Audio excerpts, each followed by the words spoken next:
Hey guys, welcome to another episode of Growing Wild Farm and Garden, where we're going to be talking about bees again.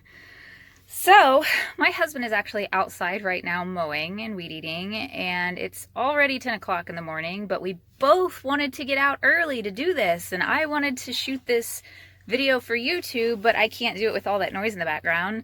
So here I am, trying to hide from all the noise that either he is making or my kiddo is making because he's on the TV. The struggle is real today. But anyway, so today we're going to be talking about beekeeping. Today, you're going to see us go through both hives and just check on general, health. Be sure that queens have space to lay, that they're not honey bound specifically, even though like I said, they're in a dearth for sure. I just want to be sure. I just want to make sure that we're not getting into any situations where they don't have enough room to do what they want to do. So, on to the beekeeping video. I hope you guys enjoy it. Okay guys, so here we go. We're going to get into Alpha Hive first because they're bigger, but just like I said, I'm not going to take that much time doing this. They're pissy. I'm not interested in getting stung. Never can do it that way. We're just going to pop the top. Yeah, I know. Alright, hello girls.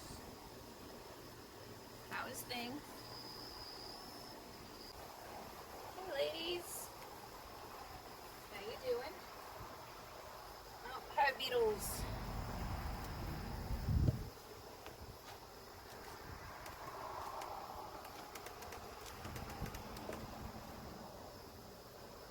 That's a good and bad thing. They're corralling them, probably. And I added this frame right here, this last frame. I count it 1, 2, 3, 4, 5. I always count from the left over. So number 10 here is a brand new frame. And I'm sorry if you can't hear me because my husband's still weed eating, but I'm going to check this frame and see what they've done with it. It's completely empty. They haven't touched it. So, oh, there's another hive beetle. Die. If you ever see hive beetles, you want to go ahead and kill them and help the girls, because it's just another stressor on them. So now all I'm going to do is go into this next box and I'm going to see how the queen is laying, and then I'm done. I don't need to do much more than that because I know they're in a dearth. I already know certain things. Alright guys, ready?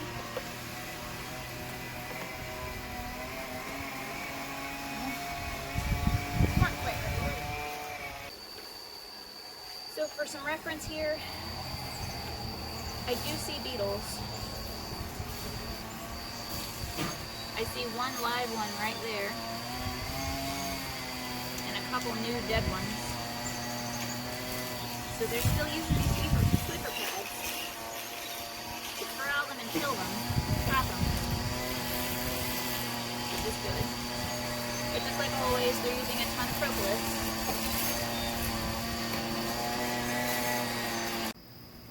Sorry about the audio. I was told that weed eating was done and he would be in the front yard, but being the amazing human that he is, he decided to weed eat our neighbor's backyard too. What can you do? We're good humans around here, but anyway, sorry about that audio.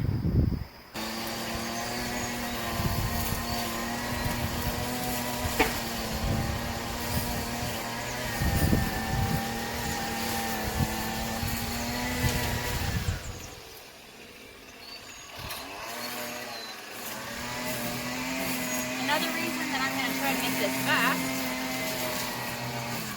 is because I don't want to encourage robbing. So I don't want to leave them open or their honey boxes open for another hive to come rob.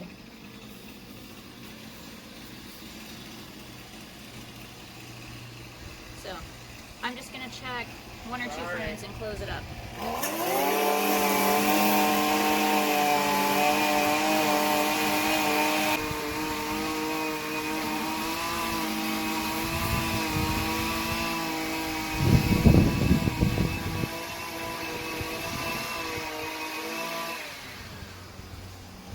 As you can see, that's just wax foundation. They've built a little comb on it, but no eggs. No eggs on there.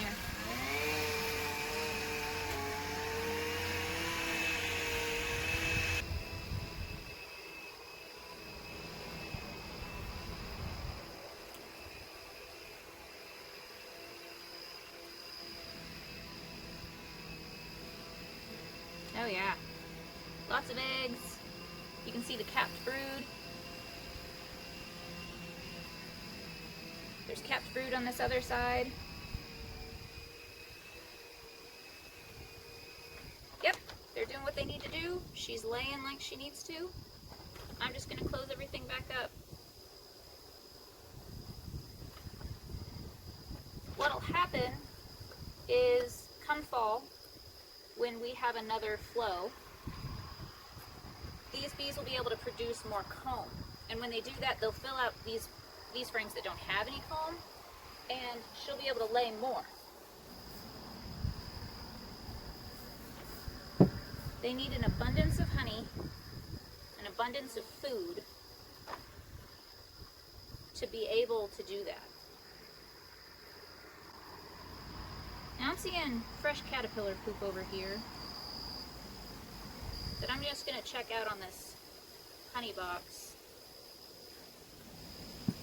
Just on that first couple frames. Okay, so I saw that caterpillar poop right in here. I'm going to go ahead and lift these couple frames just to be sure. Because hot weather also means pests have an easier time of population growth.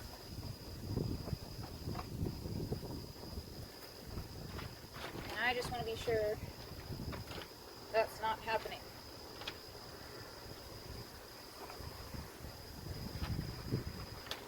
Okay, nothing on that frame, but look at that beautiful capped honey. It's gorgeous. Nope, just honey. And these are the two frames that were just above what I saw, so they must have taken care of the larvae that were creating that poop that I saw.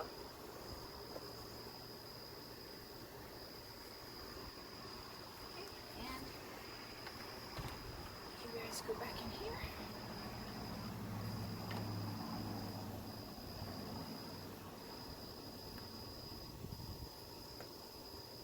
Alright, ladies. Right, and we're back together. So now I'm just going to put everything back on, all the lids, try and get some of these flies out of here.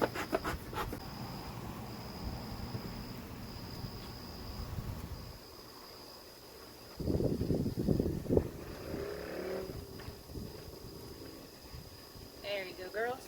Now if you ever see me kind of do that when I'm setting something down, it's to try and put a little pressure on the bees and make them say, okay, I need to move. I learned that from 628 Dirt Rooster. If he's watching, thanks so much for all the tips. Honestly, if it weren't for Dirt Rooster, I would not have the confidence I do.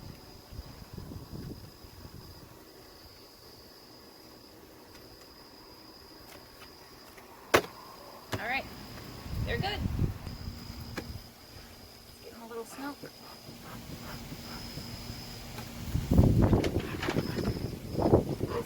Here because they got a screen on them.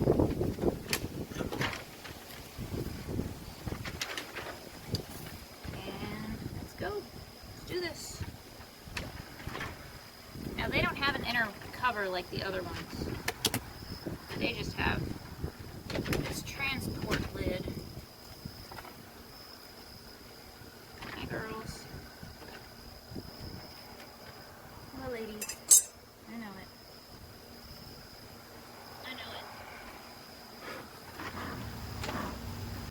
All I wanted to check was to see how much more they have built. Right in here, this is just new wax foundation. It's an extra box I gave them to grow up into. And they haven't touched it. Nothing's going on in there. So I'm going to go ahead and lift this box up, and I'm just going to check underneath and see what else is going on. I could hear them roar. They weren't excited about that.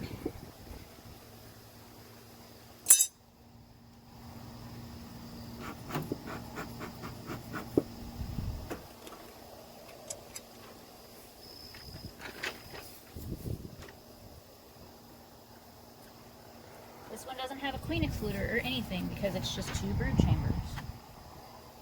They're a split we took off of Alpha when Alpha was honey bound. And come on. And just to their genetics, they have propolised everything down extremely well. Okay, let's see if that works. Alright, girls. Woo! Explosion in population. I know.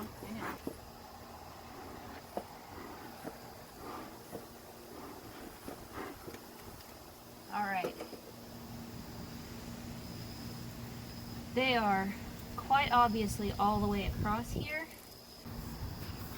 When I put that box on, they were only maybe about 7 frames, but that's just right. When they are 7 to 8 frames full of bees, that's when you give them more room.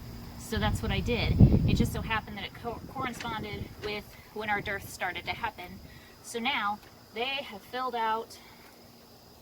This is a brand new frame. You can tell the difference in color. There's no comb built on it yet, which is again because we're in a dearth, so I'm good with this. Girls are doing lovely in this box too. So let's just put everything back together for them. All right, seal that up and get that right where it needs to be. All right. Okay, so we're done. We went through Alpha Hive mostly just to see, okay, did I need to add a box? But my questions were completely answered. We're definitely in a dearth. I also saw some larva poop from either small hive beetle or wax moth, but I'm leaning towards small hive beetles because I saw 4 of them when I popped the top, and at least another 2 or 3 in those Swiffer sweeper pads that I leave in there as traps for those beetles. If you've never heard of that trick, let me show you. Okay, so I got these on clearance from Dollar General, my local Dollar General store. Now, they come quite big. You can see the whole thing is quite large, and what I do is I cut them in quarters. So you cut it in half that way, cut it back in half again, and you're left with this. And what you do is you put one of those at every corner, and I put mine right below the honey super and right above the first brood box right there. And that helps the bees. What the bees will try to do is they'll try to remove it, and they can't remove it, so they end up just fluffing it up essentially. So then after a little while, your small hive beetles will come in and they'll corral the small hive beetles into whatever corner or location that they can, and they'll figure out that they can actually stick them in those traps and that they can't get out. So they'll start herding them over into those traps, which is why I found quite a few, dead ones in there, and one live one that I went ahead and killed. I have actually left those particular pads in the beehive for a couple of months now, and they will propolis the crap out of mine. They've done it before, and then I'll just remove them. They're hard to remove. They get, fluffy and rippy and stuff, but you just do your best, take them out, replace new ones when you feel like you need to. In Bravo Hive, all I wanted to double check was that she was growing good, that they had enough room, that everything was fine, and that's all. I mean, you saw that. They are full and happy and explosion, because the last time I was in there, there weren't that many bees, so I'm excited. So, hey guys, if you liked this video, can you go ahead and give me a thumbs up? Go ahead and subscribe and hit that bell so that you can get notified whenever I make a new video. This was hive inspection number 14 for the year, and I'm just going to keep going with these throughout the year. And if you guys like this series, then I might just keep going with it into 2021, and I'll just make 2021, and then it'll be hive inspection 1. If you have something that you want to know more about, just let me know. I'm totally open. It also helps me make sure that you guys get from me what you want. So, thanks again, guys, for joining me. I hope that you have a great rest of your day, and I hope to see you next time. Until then, thanks, guys.